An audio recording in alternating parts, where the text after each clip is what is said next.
In this video, I want to show you what to do in case your Sony TV is not working. Maybe there is a problem with the Wi-Fi, maybe the screen is not turning on at all, or maybe the buttons on the remote control are not working too. So let me show you how it's done. In this video, I'll show you with a black screen, so in case you don't get anything on the display.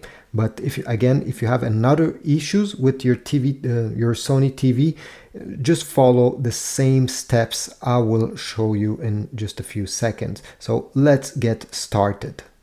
There's a few different things you can try when this is happening. So let me start with the first one.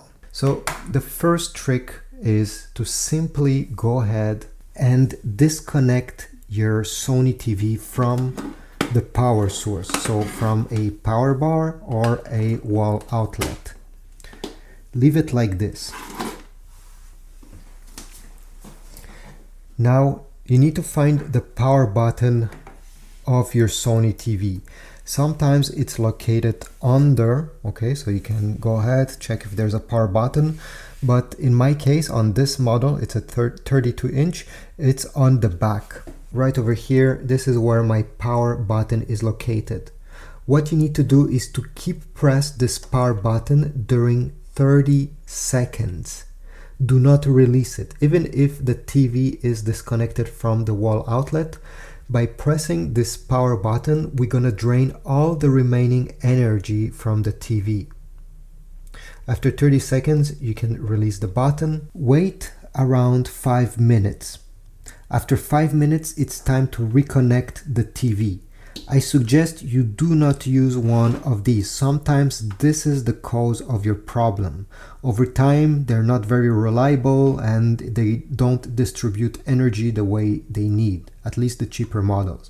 So what I suggest is that you take your TV power cable and you connect it directly in a wall socket, preferably in another wall socket than the one that you're using previously with the power strip.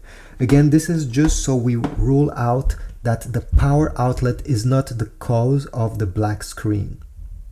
Once it's connected, turn on your Sony TV using the button, the power button. Do not use the remote control to turn it on this time. After that, you'll be able to use it, but press once on the power button and wait. Fortunately, after following these steps, something will appear on the display. Now, if you're still having issues and your screen is still black and it didn't work like over here, well, what I can suggest, follow the same step. So go ahead, disconnect your TV from the wall outlet, go on the back of your Sony TV and disconnect every single devices that is connected to it.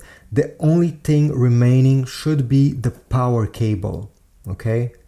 Sometimes your HDMI devices or any other devices can cause your TV to act up, and this could be the reason that there's no image on your display.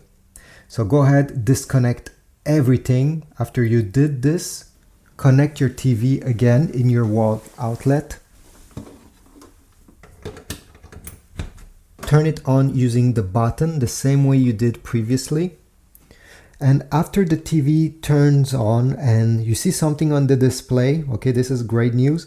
Connect one by one each devices you have previously disconnected in the back. So connect your first HDMI cable, check the TV screen.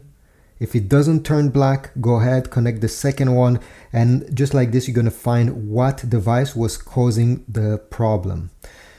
Now, if after trying everything I showed you, nothing is working, you still get a black screen, one of the reasons why this is happening is that the backlight of your TV is not working. So what I suggest, just to test out to see if this was the issue, is to turn off the lights in your room. I know it's hard to see, but take your phone, put the flashlight on, okay, at the maximum settings.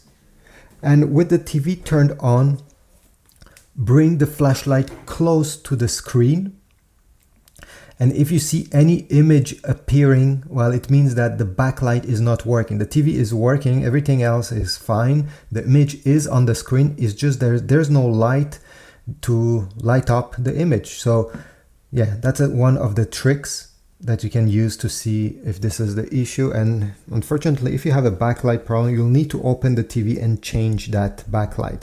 There's many other channels on YouTube showing you how it's done. I personally don't know how to do it, so I won't even bother trying to explain that. But the important thing to know is that yes, it's fixable, especially if it's an expensive TV. It will be probably cheaper trying to repair it yourself. Thanks for watching. If this was helpful, if one of the tricks that I talked about in this video was helpful to you, leave a comment. Tell me which one of those worked, or if you have another one, I want to know. So leave a comment. Maybe I'll make a future video about it.